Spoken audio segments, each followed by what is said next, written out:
All right, welcome back. This is part 7 of a 7-part series of summer bodies being where your feet are this summer. And your last task, your last tip for a summer body to be grounded is I want you to write a letter to your body.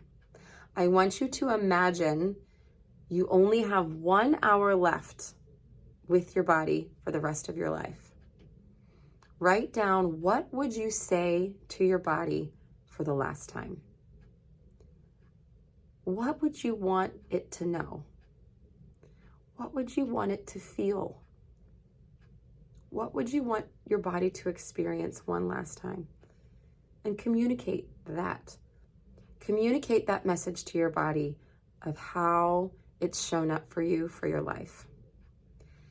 And then after you're done writing it, I want you to read it out loud to yourself. And it can be long, it can be short, whatever you want it to be. But spend time communicating some appreciation, some kindness, maybe a hard confrontation or carefrontation. But spend some time sending a message to your body if you only had 1 hour left. What would you want it to know?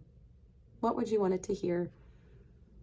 And know that your body's going to thank you. That will allow you to be grounded, connected, and experiencing a summer body like you never had before.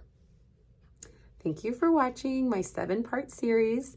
This was mimicking some exercises in a book called Be Where Your Feet Are by Scott O'Neill. I highly recommend it. I'm in no way connected, but you can use those principles to connect to your health, but you could also use them for life and business if you're a leader in your field. You are the leader of your body. You are the leader of your health. And so it's time to be grounded and connect to it and watch your health transform. And if this was helpful to you, I have more series. Like and subscribe and follow along. Okay, thank you so much.